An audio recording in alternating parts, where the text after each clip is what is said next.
الحمدللہ رب العالمین الصلاۃ والسلام علی رسولہ الکریم۔ السلام علیکم ناظرین اکرام۔ آج کا ٹاپک ہے sun, moon and stars die differently, یعنی سورج، چاند اور تاروں کی موت مختلف قسم کی ہوتی ہے۔ اس ٹاپک کے سلسلے میں قرآن اور ایسٹرونومی کے ڈیٹیلز ہم پیراللی دیکھنے والے ہیں۔ Topics chord: scientific views on the death of sun, stars and moon and the Quranic views on these topics۔ آخر میں فائنل ورڈ۔ ڈیتھ، سورج کی ڈیتھ کے سلسلے میں ایسٹرونومرز کہتے ہیں کہ اس کا اختتام بلیک ڈوارف کی شکل میں ہوگا، اور میسو اسٹارز میں کہتے ہیں کہ ان کا اختتام بلیک ہولز کی شکل میں ہوگا، اور چاند کے سلسلے میں کہا جاتا ہے کہ اس کو جسٹ ایکلپس لگے گا، یعنی گہن لگ جائے گا۔ ہم دیکھنا یہ چاہیں گے یہاں پر کیا قرآن ان تینوں کی موت کے سلسلے میں الگ الگ الفاظ کا استعمال کرتا ہے یا تینوں کی موت کے لیے ایک ہی قسم کا لفظ استعمال کرتا ہے۔ یہ ہمارا فوکس ہے۔ سب سے پہلے دیکھیں گے death of the sun. Death of the sun کے سلسلے میں اس آیت کو میں نے فوکس کیا ہے اذا الشمس کورت، جب آفتاب لپیٹ دیا جائے گا۔ انگلش ٹرانسلیشن ہوتا ہے when the sun is wrapped up یا folded up۔ تشریح کلمات دیکھیں نیچے، کورت کا روٹ ورڈ ہے کاف واو را سے، معنی ہوتے ہیں لپیٹ لینے کے، انہیں لپیٹ لینے کے معنوں میں ہے، جب آفتاب لپیٹ دیا جائے گا۔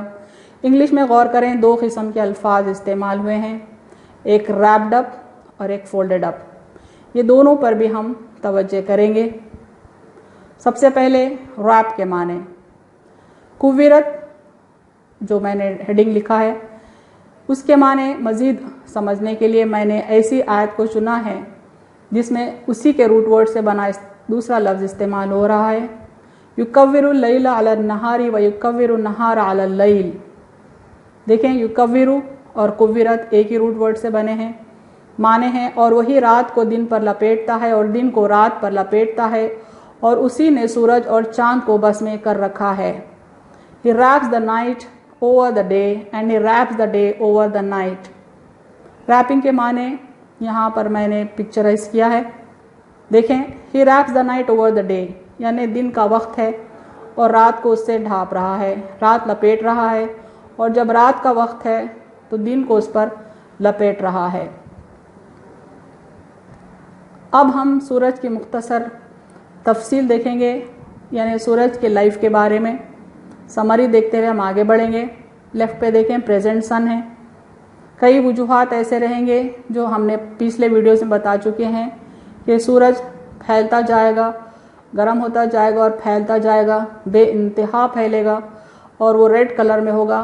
اس کا نام ریڈ جائنٹ ایسٹرونومرز نے رکھا ہے، فگر بھی دیکھیں، اور جب یہ بے انتہا پھیلے گا تو پھٹ جائے گا اور نیبیولا کہلائے گا، فگر سی دیکھیں، اور سنٹر پر اس کا کور باقی رہ جائے گا جو آگے چل کر وائٹ ڈوارف کہلائے گا، فگر ڈی دیکھیں، اور وائٹ ڈوارف وقت کے ساتھ ٹھنڈا ہو کر بلیک ڈوارف بنے گا، فگر ای میں جیسا کہ ہم نے بتایا ہے۔ یہ ہے سورج کی زندگی اور موت کے سلسلے میں 5 اسٹیجز۔ یہاں پر ہم بتانے کی کوشش کر رہے ہیں کہ جب سورج بہت بڑا ہو جائے گا، ریڈ جائنٹ کے آخری سٹیج میں آ جائے گا تو پھٹے گا اور سولار نیبیولا کہلائے گا، اور سنٹر پر جو رہ گیا وہ کور ہے اور وائٹ ڈوارف کی شکل میں باقی رہے گا۔ اب دیکھیں گے کہ ریپنگ کے کیا معنی ہیں، پھر ہم واپس سورج کی تفصیل پر آئیں گے۔ جیسا میں نے بتایا ہے کہ ریپنگ کا تعلق سرفیس سے ہے، جیسا کہ کوئی گفٹ ہے تو ہم گفٹ کور سے اس کو ریپ کر دیتے ہیں اور گفٹ اس میں چھپ جاتا ہے، ڈھنک جاتا ہے، اور اوپر ہم کو صرف گفٹ کور نظر آتا ہے۔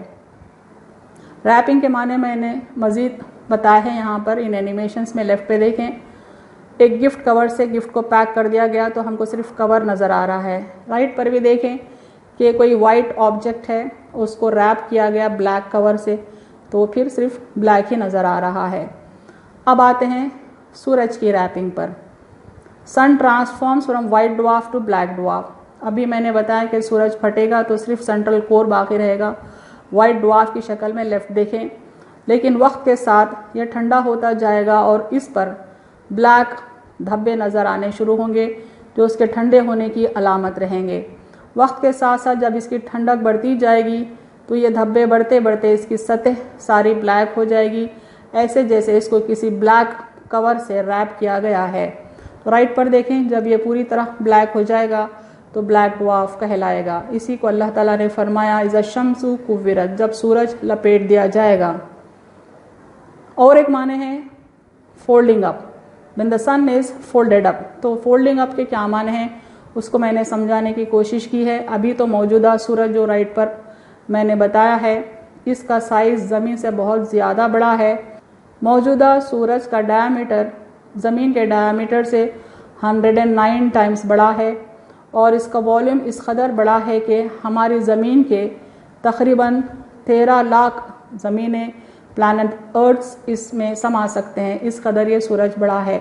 لیکن جب یہ موت کے منہ میں پہنچے گا، یعنی جیسا آپ دیکھیں لیفٹ پہ، جب وہ ریڈ جائنٹ کے حصے سے پھٹے گا اس کے سینٹر پہ اس کا صرف کور باقی رہے گا جو وائٹ ڈوارف کہلائے گا، جیسے میں نے ابھی پچھلے سلائڈس میں ایکسپلین کیا ہے، اور ٹھنڈا ہونے کے بعد یہ بلیک ڈوارف ہو جائے گا جیسا کہ میں نے ابھی بتایا، اور یہاں پر میں ریوائز کر رہی ہوں۔ تو آپ توجہ دیں کہ یہ جو بلیک ڈوارف ہے اس کا سائز ہماری ارتھ کے برابر ہو جائے گا۔ یعنی فولڈنگ اپ کے معنی ہیں کسی چیز کو طے کرنا، جیسا کہ کوئی چادر کو جب طے کیا جاتا ہے تو ایک چھوٹے سے حصے میں سما جاتی ہے۔ اسی طرح سے اتنا بڑا سورج جس میں 13 لاکھ زمینیں سما سکتی ہیں، جب وہ موت کے منہ میں جائے گا تو اتنا چھوٹا ہو جائے گا، بس اس کا والیوم ہماری ارتھ کے برابر ہو جائے گا۔ اب دیکھتے ہیں death of the massive stars. جو تارے آسمان میں ہماری سادی آنکھوں سے نظر آتے ہیں وہ عموماً میسیو اسٹارز ہیں، اور ان کی ڈیتھ ہوتی ہے بلیک ہول کی شکل میں۔ اب اس پر قرآن کیا کہتا ہے دیکھیں، پھر ایسٹرونومیکل ڈیٹیلز دیکھیں گے۔ Death of the massive stars, وَإِذَا النُّجُومُ انْكَدَرَتْ، جب تارے بے نور ہو جائیں گے، when the stars lose their luster۔ انقدرت کی تشریح میں نے کی ہے، کاف دال را سے روٹ ورڈ بنتا ہے۔ انقد کے معنی کسی چیز میں گدلا پن کے ہیں، اور یہ صفا یا صفائی کی ضد ہے۔ انہیں بڑا اسٹار جو بھی ہو پہلے تو وہ اپنی روشنی کھونے لگتا ہے، پھر وہ بھی بہت زیادہ پھیل کر برسٹ ہو جاتا ہے، اور اس کا انر کور جو ہے وہ نیوٹرون اسٹار کہلاتا ہے۔ وقت کے گزرنے کے ساتھ ساتھ نیوٹرون اسٹار کی روشنی کم ہوتی جاتی ہے اور وہ بے نور ہوتا جاتا ہے، اور آخر میں وہ بلیک ڈوارف نہیں بلکہ بلیک ہول کی شکل لیتا ہے۔ دیکھیں قرآن کیا کہہ رہا ہے ڈیتھ آف دی اسٹارز کے بارے میں۔ مزید آیتیں ہیں، فَإِذَا النُّجُومُ طُمِسَتْ، جب تارے بے نور ہو جائیں گے، when the stars lose their lights۔ لیکن جب ہم طُمِسَت کے لفظی معنوں پر غور کرتے ہیں، نیچے دیکھیں تشریح کلمات میں طُمِسَت تو میم سین سے ہے۔ طُمِسَ کے معنی کسی چیز کا نام و نشان مٹا دینے کے ہیں، یعنی تارے جب ان کی موت ہوتی ہے تو ان کا نام و نشان مٹ جاتا ہے، یعنی وہ انویزیبل ہو جاتے ہیں جیسے کہ ان کا کوئی وجود ہی نہ ہو۔ اس لفظ کی مزید تشریح کے لیے میں نے قرآن کی وہ آیتیں لی ہیں جن میں یہ لفظ موجود ہے۔ آگے دیکھیں، طُمِسَت کے معنی میکنگ انویزیبل، وَلَوْ نَشَاءُ لَطَمَسْنَا عَلَىٰ أَعْيُنِهِمْ، اور اگر ہم چاہتے تو دنیا ہی میں ان کی آنکھوں کو ملیامیٹ کر دیتے، پھر یہ راستے کی طرف دوڑتے پھرتے سو ان کو کہاں نظر آتا۔ یعنی سورہ یاسین میں اللہ تعالیٰ کفار کے سلسلے میں کہتے ہیں and if it had been our will, یعنی اگر ہم چاہیں we would surely have wiped out their eyes, یعنی ان کی بینائی کو ہم چھین لیتے۔ یعنی اگر کفار کی بینائی کو چھین لیں تو اطراف کا ماحول تو موجود رہے گا لیکن ان کے لیے انویزیبل ہو جائے گا۔ تو یہ بات سمجھ میں آتی ہے کہ طُمِسَت کے معنی ایسی چیز جس کا وجود تو ہے لیکن انسان کی آنکھوں کو انویزیبل ہو جائے، as if the man is blinded towards it. اسی لفظ کو قرآن کے ایک اور آیت میں بھی میں نے پایا ہے، وَلَقَدْ رَاوَدُوهُ عَنْ ضَيْفِهِ فَطَمَسْنَا أَعْيُنَهُمْ فَذُوقُوا عَذَابِي وَنُذُرِ، اور البتہ اسے اس کے مہمانوں کا مطالبہ کرنے لگے تو ہم نے ان کی آنکھیں مٹا دیں، پس کہا میرے عذاب اور میرے ڈرانے کا مزہ چکھو۔ یہ لوط علیہ السلام کا واقعہ ہے کہ ان کے پاس کچھ مہمان آئے تھے، لیکن ان کی جو قوم تھی، قوم کے لوگ گناہوں میں ڈوبے ہوئے تھے اور مہمانوں کو ہینڈ اوور کرنے کے لیے کہہ رہے تھے۔ ایسی تکلیف دہ سچویشن میں اللہ نے ان لوگوں کو یعنی اس قوم کے لوگوں کو اندھا کر دیا، ان کی بینائی چھین لی۔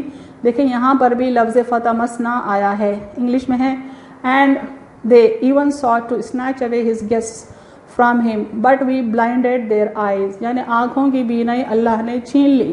یہاں معنی یہ ہو رہے ہیں کہ مہمان تو موجود ہیں لیکن ان کے لیے انویزیبل ہو گئے ہیں چونکہ ان کی بینائی چھینی گئی، یعنی مہمانوں کو انویزیبل بنا دیا گیا۔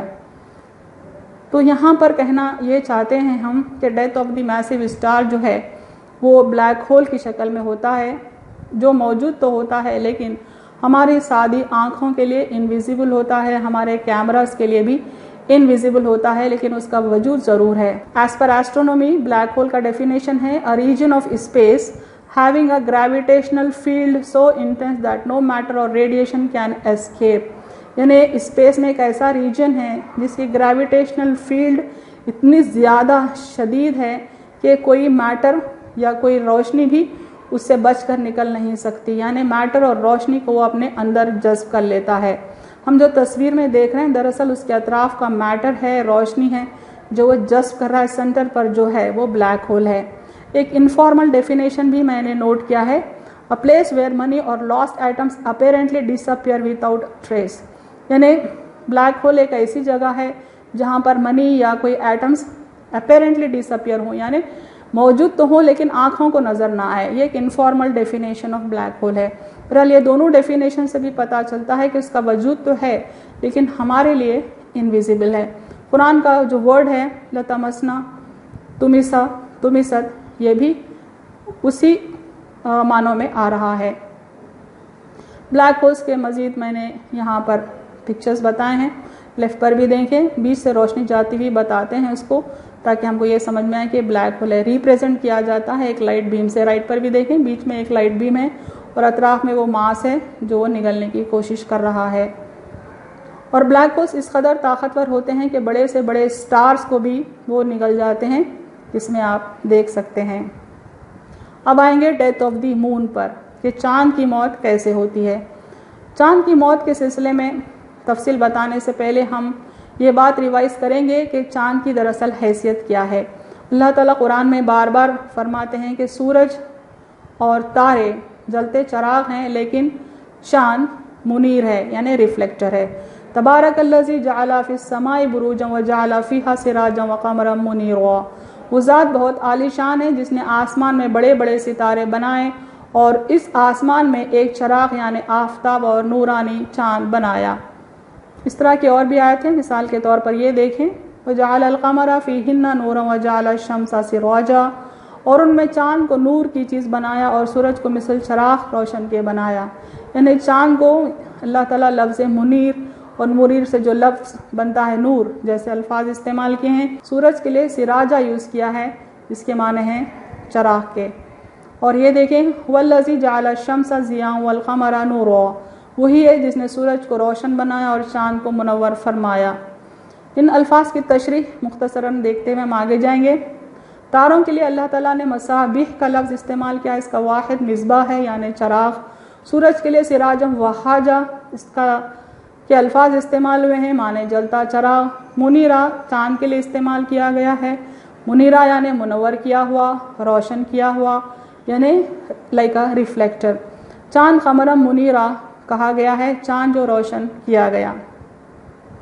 اب دیکھتے ہیں کہ چاند کی موت کیسے ہوگی۔ اللہ تعالیٰ قیامت کے نشانیوں کا جب ذکر کرتے ہیں تو بتاتے ہیں وَخَسَفَ الْقَمَرُ وَجُمِعَ الشَّمْسُ وَالْقَمَرُ، یعنی سورج اور چاند ایک جگہ جمع کر دینے سے پہلے چاند کو گہنا دیا جائے گا۔ And the moon is buried in darkness and the sun and moon are joined together. غور کر کے دیکھیں چاند کے لیے لفظ خسفہ استعمال ہوا ہے، ہم اس پہ مزید تحقیق کریں گے۔ And the moon will be ایکلپسڈ، قیامت سے پہلے یا قیامت کی نشانیوں میں اللہ تعالیٰ فرماتے ہیں وَخَسَفَ الْقَمَرُ and the moon is buried in darkness, یعنی جب سورج ہی نہیں رہے گا تو اس پر یعنی چاند پر روشنی نہیں پڑے گی اور چاند اندھیرے میں ڈوب جائے گا ایز اف اٹ از ایکلپسڈ، یعنی جیسے کہ اس کو گہن لگ گیا ہے۔ چاند گہن کی مختصراً ہم تفصیل یہاں بتاتے ہوئے آگے بڑھیں گے۔ چاند گہن یعنی لیفٹ پہ سورج ہے، یہاں دیکھیں چاند زمین کے اطراف گھوم رہا ہے اور سورج، زمین اور چاند جب ایک لائن میں آ جاتے ہیں تو زمین کا سایہ چاند پر پڑتا ہے اور چاند پر اندھیرا ہو جاتا ہے۔ بالکل ایسے ہی اندھیرا قیامت کے دن ہو جائے گا، بلکہ اس سے زیادہ اندھیرے میں چاند ڈوب جائے گا، چونکہ اس وقت تو سورج تو سرے سے ہی روشنی کھو دے گا۔ لفظ خسفہ کی مزید تفصیل کے لیے میں نے چند احادیث کلیکٹ کیے ہیں۔ یہاں پر ایک حدیث کو دیکھیں۔ اسماء بنت ابی بکر رضی اللہ عنہا نے بیان کیا کہ ہمیں گرہن کے وقت غلام آزاد کرنے کا حکم دیا جاتا تھا۔ یہاں پر دیکھیں عربی میں بھی ہے، میں نے فوکس کیا ورڈ کو۔ عن اسماء بنت ابی بکر رضی اللہ عنہا قالت کنا نؤمر عند الخسوف بالعتاقہ۔ عند الخسوف یعنی گہن کے موقع پر، خسوف یعنی گہن کے موقع پر، لفظ خسفہ سے یہ بنا ہے۔ اس طرح ایک اور حدیث دیکھیں۔ عائشہ رضی اللہ تعالی عنہا reported that the messenger of Allah صلی اللہ علیہ وسلم recited loudly in the lunar eclipse prayer and he observed 4 rakats in the form of 2 rakats and 4 prostrations۔ بی بی عائشہ رضی اللہ تعالی عنہا سے مروی حدیث سے آپ فرماتی ہیں کہ اللہ کے رسول صلی اللہ علیہ وسلم چاند گہن کے موقع پر 4 رکعت نفل نماز پڑھتے تھے، 2 کر کے۔ اس کو میں نے عربی میں بھی نوٹ کیا ہے۔ عن عائشہ یعنی عائشہ رضی اللہ تعالی عنہا سے مروی ہے ان نبی صلی اللہ علیہ وسلم جہرا فی صلاۃ الخسوف یعنی صلاۃ الخسوف گہن کی نماز کا ذکر ہو رہا ہے۔ لفظ خسوف لفظ خسفہ سے آیا ہے، یعنی چاند گہن کو کہتے ہیں، یعنی چاند کا جو موت کا وقت ہوگا بس یہی کہ وہ گہن جیسا ہو جائے گا، یعنی کہ وہ گہنا دیا جائے گا۔ And the moon will be eclipse, واپس آ رہے ہیں اسی آیت پر۔ وخسف القمر کے دراصل معنی ہوں گے اور چاند گہنا دیا جائے گا۔ تفسیر ہے اس کی نیچے۔ چاند کا نور سورج سے ہے اور سورج کے موجود ہونے کی صورت میں چاند پر اندھیرا نہیں ہو سکتا، لہٰذا سورج بے نور ہونے کے بعد ہی چاند پر اندھیرا چھا جائے گا۔ جیسے فرمایا اذا الشمس کورت، جب سورج لپیٹ دیا جائے گا، یعنی جب سورج لپیٹ دیا جائے گا، اندھیرا ہو جائے گا، تبھی چاند گہنا دیا جائے گا، چاند کی بھی موت واقع ہو جائے گی۔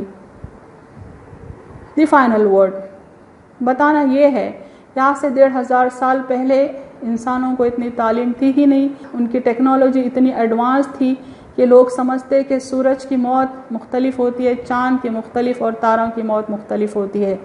آج ایسٹرونومر سمجھ رہے ہیں کہ تاروں کا اختتام، میسو اسٹارز کا اختتام بلیک ہولز کی شکل میں ہوتا ہے، سورج کا بلیک ڈوارف کی شکل میں ہوتا ہے، مون ول بی سمپلی ایکلپسڈ۔ جب قرآن یہ باتوں کو ہمارے سامنے رکھ رہا ہے تو یہ بات کی دلیل ہے کہ یہ کلام اللہ کا کلام ہے، انسانوں کا کلام نہیں ہے۔ سنوریہم آیاتنا فی الآفاق وفی انفسہم حتی یتبین لہم انہ الحق۔ We will show them our signs in the universe and in their own selves until it becomes manifest to them that the Quran is the truth.